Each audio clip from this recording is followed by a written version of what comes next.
언제나 24시간 여러분들의 복지를 상담해드리는 복지상담사 양쌤입니다. 최근 국회에서 설과 추석 명절 지원금으로 1인당 850만원씩 지급하는 예산안이 통과되었다는 소식이 들려왔습니다.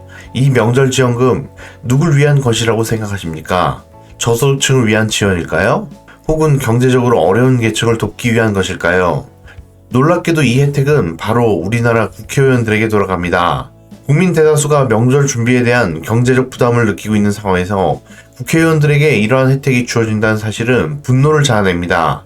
이와 더불어 국회의원 연봉이 약 1억 6천만 원으로 인상된 사실이 밝혀졌습니다. 국민의 세금으로 운영되는 국회가 이러한 결정을 내린 것에 대해 분노와 허탈감을 느끼는 국민들이 많습니다. 내년 예산은 어떤 내용으로 통과되는지 자세하게 알아보겠습니다. 복지14 상담센터 지금 상담 시작합니다. 현재 대한민국 국회의원은 매달 약 1,333만원의 급여를 받고 있으며 연간으로 따지면 약 1억 6천만 원에 달합니다. 올해는 이 연봉이 약 2% 인상되었습니다. 하지만 이에 더해 설날과 추석에 지급되는 명절 지원금이 1인당 850만원으로 책정되면서 국민들의 분노가 더욱 커지고 있습니다. 이러한 지원금은 국회의원 300명 전원에게 지급되며 총 예산으로 따지면 약 51억 원에 달합니다. 국회의원이 받는 돈은 기본급여 외에도 관리 업무 수당, 정액급 식비, 정근 수당 등이 포함되며 입법활동비와 특별활동비 같은 경비도 별도로 지급됩니다. 입법활동비는 연간 약 90억 원, 특별활동비는 약 51억 원, 그리고 기타 경비를 포함한 전체적으로 상당한 금액이 소요됩니다. 국회의원 1인에게 돌아가는 비용은 단순히 급여에 그치지 않습니다. 예를 들어 국회의원 한 명에 대한 탄핵안을 발의하려고 논의하는 데 드는 비용은 수천만 원에 이를 수 있습니다. 회의 운영, 인력 동원, 자료 준비 등을 고려하면 국민의 세금이 상당히 소모됩니다. 또한 국회의원 한 명당 최대 9명의 보좌관과 비서관이 배치되며 이들의 인건비 역시 국민의 세금에서 지급됩니다. 보좌진 한 명당 연봉을 평균적으로 5천만 원으로 계산해보면 국회의원 한 명당 연간 4억 5천만 원 이상의 인건비가 소요됩니다. 이를 300명의 국회의원으로 확대하면 보좌진 인건비로 약 1,350억이 사용됩니다.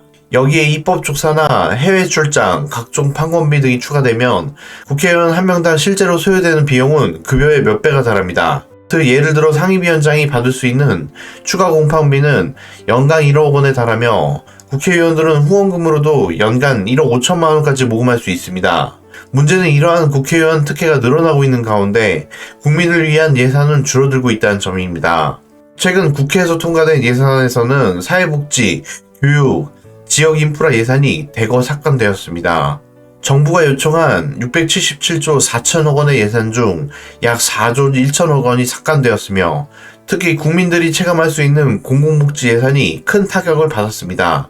예를 들어 저소득층 지원을 위한 생계급여는 동결되거나 축소되었으며 지역 의료 인프라 확충과 관련된 예산이 여러 부분에서 삭감되었습니다. 구체적으로는 지역 의료 공백 대응과 필수 의료 지원과 관련된 예산에서 건강보험 재정을 과도하게 활용하고 국고 지원은 축소된 것으로 나타났습니다.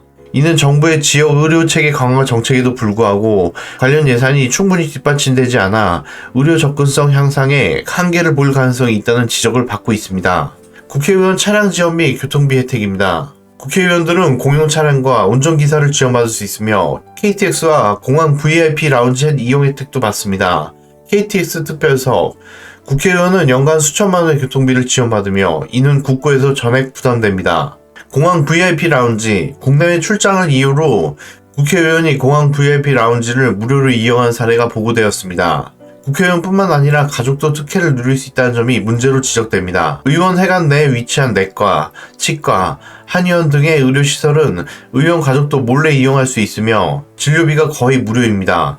가족이 공용 차량을 사적으로 이용하는 사례도 언론에서 지적된 바 있습니다. 국회의원들은 정당 활동과 정책 조사를 이유로 매년 수차례 해외 출장을 떠나며 이때 경비는 전액 세금으로 지원됩니다. 출장 예산은 연간 수십억에 달하며 실질적 정책 연구보다는 관광성 일정으로 비판받는 경우가 많습니다. 지역 의료 시스템 및 공공병원 설립을 위한 예산이 삭감되며 지방의 의료 환경 악화가 우려됩니다.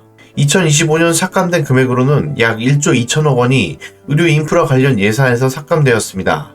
이는 지역 응급의료센터 건립 및 의료진 충원을 제한해 의료 사각지대를 확대시킬 위험이 있습니다. 저소득층 생계급여와 주거급여 지원 예산도 삭감되었습니다. 생계급여는 약 5천억 원 감소했고 주거급여는 약 2천억 원 감소했습니다. 이로 인해 저소득 가정의 생활이 더욱 어려워질 가능성이 큽니다. 지방학교의 시설 개선을 위한 예산이 약 3천억 원 삭감되면서 교육환경 격차가 심화될 우려가 있습니다. 또한 상급 종합병원 구조 전환에 필요한 예산은 향후 3년간 약 10조 원 배정이 되었으나 지역 단위의 필수 의료 인프라 구축 예산은 상대적으로 적은 배분을 받거나 우선순위에서 밀려난 상태입니다. 이로 인해 지역 의료 인프라 확충이 부족하다는 비판이 나오고 있습니다. 반면 국회의원 개인에게 지급되는 특활비와 경비는 그대로 유지되었습니다. 정부 부처의 특활비는 전액 삭감된 것과 대조적인 모습입니다. 국민들은 이러한 상황을 전혀 모르고 있는 것 같습니다. 특히 대다수의 국민들이 경제적 어려움을 겪고 있는 가운데 국회의원들이 스스로 특혜를 늘리는 모습은 큰 실망을 안겨줍니다. 국민을 대표해야 할 국회의원들이 자신의 권익을 우선시하는 모습은 국회에 대한 신뢰를 크게 훼손시킵니다. 이제 우리는 이러한 문제를 해결하기 위해 구체적인 대안을 마련해야 합니다. 첫째, 국회의원 세비와 특권을 투명하게 공개하고 실시간으로 확인할 수 있는 플랫폼을 구축해야 됩니다. 국민적 공론화를 통해 적정 수준으로 조정해야 합니다. 둘째, 국회의원 특활비와 경비 사용 내역에 대한 철저한 감사를 실시해야 합니다. 국회의원 연봉 및 특활비를 삭감하고 명절 지원금과 같은 불필요한 혜택을 폐지해야 합니다. 셋째, 국민들이 직접 국회의원의 세비와 특권을 평가하고 의견을 낼 수 있는 제도를 도입해야 합니다. 예산안 통과 전에 국민 의견 수렴 절차를 의무화하여 국민이 직접 예산 편성에 참여할 수 있도록 법제화하여야 합니다. 대통령 탄핵 이후 예산안이 확정될 가능성은 여러 변수에 따라 달라집니다. 대통령 탄핵 절차와 예산안 처리 연계성을 살펴보면 대통령 탄핵 절차가 진행될 경우 국정이 일시적으로 혼란 상태에 빠질 가능성이 높습니다. 이 경우 예산 처리는 국회의 주도 아래 진행됩니다. 탄핵소추가 국회를 통과하고 헌법재판소가 심의에 들어가는 동안 대통령의 권한은 국무총리가 대행하게 되지만 국회의 정책적 우선순위가 탄핵 사안에 집중될 가능성이 큽니다. 따라서 일반적인 정책 논의나 예산안 처리가 지연될 수 있습니다. 예산안은 헌법에 따라 정해진 시한 안에 통과되어야 하므로 탄핵 절차와 별개로 국회는 예산안 심의를 진행해야 합니다. 다만 정치적 대립이 심화되거나 탄핵을 둘러싼 갈등이 깊어질 경우 예산안 처리에 난항이 생길 가능성도 배제할 수 없습니다. 2016년 박근혜 전 대통령 탄핵 당시에도 국정 혼란이 있었지만 국회는 예산안을 헌법 기간 내에 통과시켰습니다. 그러나 그 과정에서 일부 예산이 정치적 이유로 조정되거나 축소되는 등 정책적 우선순위가 흔들리는 모습을 보였습니다.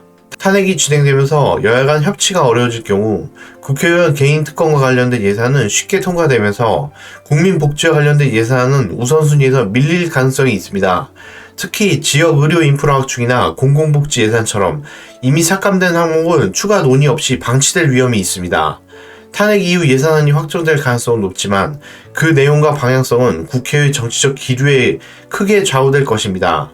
국민은 이러한 상황에서 국회의 책임 있는 행동을 지속적으로 요구해야 하며 정치적 혼란 속에서도 국민 복지를 최우선으로 고려해야 한다는 점을 강조해야 합니다.